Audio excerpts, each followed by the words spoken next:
All right, good. Yes, it's Wednesday morning because I had Tuesday off. Anyway, there's a really cool channel, Mountain Craft Outdoors, and he is now a viewer and has asked me to give him a quote for a bow to hunt bears. I have no reference point with bears, except I have to say put them in the same category, perhaps, tell me if I'm wrong, with wild boar, Russian boar, wild hogs and stuff like that. Deer, on one hand, you know, can be somewhat large animals, but they operate differently. And they're kind of designed to be a target, where it's pretty easy to get into the lungs and maybe a quartering shot into the diaphragm. Excuse me. Whereas my experience with Russian boar is they're armored. It's a different deal, and they will hunt you back. And so I'm kind of liking that with a bear. Plus the size, I'm not too sure on what size bears he's going to go after, but 350, 400 pounds is possible. It's a pretty big animal. So it's a little different than deer or squirrels or birds or what have you. And so with even though these dropped buffalo or American bison, there was more than one person at close range poking arrows into them. So this would be off the table, really, unless it was an Osage where you could get close to 60 pounds without it damaging the bow. Really, 60 pounds in red oak, even though it's fire hardened, it's kind of, out of the question. So let's shelve that one. This one, in Osage, definitely you could get 60 pounds, reliable enough, especially if you sinew back it. So this would be an option. It would be also an option based on cost, because not everyone has the money to get an Osage American style longbow sinew back. That's going to be a pricey bow. Whereas this one, even an Osage made from a stave, would be, at what most of us would consider, a reasonable price. 56 inches, it could be extended to 58. Recurve for speed. This is an option. Cost-wise, I'm not going to drop any money on this, but sorry, cat, stop screaming at me. But that would be an option. A lower price? No, I'm not going to suggest red oak for bear hunting in this style. I would go Osage or hard maple. Sinew back. Next up,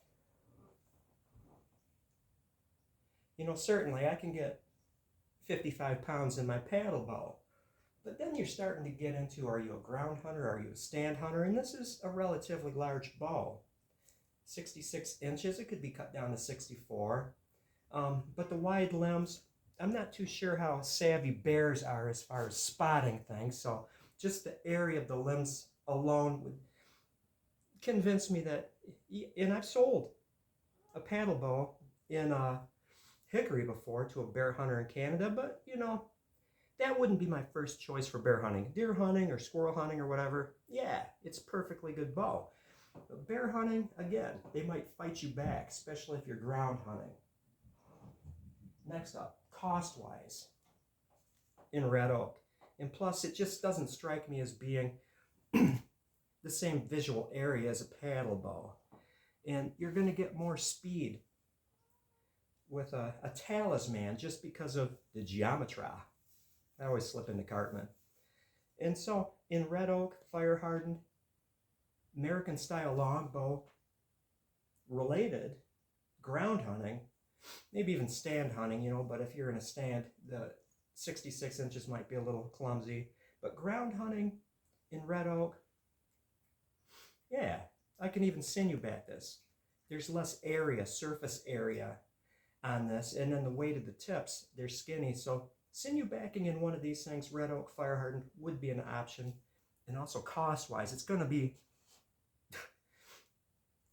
more than half, no, less than half, an Osage or a hard maple American style longbow made from a stave. Less than half.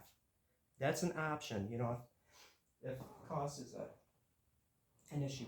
This one, my snake bow, is an American style longbow. So again, in red oak, fire hardened, I could get 55 pounds out of this nicely. This could also be sinew backed. It's got narrow limbs so the mass wouldn't be there. But yeah, that's it.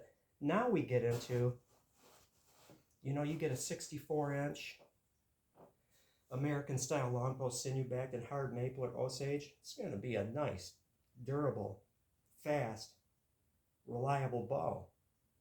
But again, you're talking $600-700 opposed to, less than $300 if I'm not doing painting work on it, just rawhide backing, add a little bit for sinew backing, whatever. Same with this, because the cost of material is so much less. Figure nowadays a stave of Osage, that's going to be at least $100 on top of making that bow and sinew backing and stuff. Just automatically you're adding at least $100 to it. If I have to buy it, that's a big cost. The sinew, 10 tendons, it might cost $3 a piece, so that's $30. Not as severe as Osage, but yeah, some things to consider. If you are very experienced with short bows, because this, for a newbie or somebody that's not years of experience with a bow, this one will be a little more difficult to get accurate than one of these things. As far as portability, if I was personally going to be ground hunting me for a bear, I don't like to carry more than I need to. I would probably go with one of these things, Osage and sinew back. This would be me. But I've had a lot of experience with short bows. And again, you can get 60 pounds out of this. I would go for a 60-pounder in one of these things. 50-55 would do it. Two blade. If you're making the jump from compound bows to one of these things, don't be fooled into getting like a 3 or 4 blade broadhead. Always use 2. Penetration is so much better with the foot-pounds of force that these things deliver, opposed to compound bows. Well, that is it. These are the 2 bows most recently back, and you can see the mild recurve. If I was to carry this thing in deeper for bear hunting, he's like, well, I just need what I need. I don't need any extra. I'm going to go with the snake bow in fire hardened red oak and sinew backed. If I was to do that for bear hunting, not for deer hunting, different animal, I'd create a reflex deflex bow or a deflex reflex, whatever it is, deflex, and then carry this in further. It's kind of interesting. Let's talk recurves here. You want to increase the speed of your bow. This is number 1, no recurve. Number 2, and I'm counting it, depth into the limb from the tip. This will add some speed. If this was a bigger recurve, the recurve is in closer to the handle, this would add even more speed. And adding even more speed would be bringing that recurve in even more to the handle. Fastest, recurve in here. Next fastest, recurve up here. And next fastest, be recurve out towards the tips. Well, that is it. I feel like a rich man with this stable of bows, and I still have 2 more.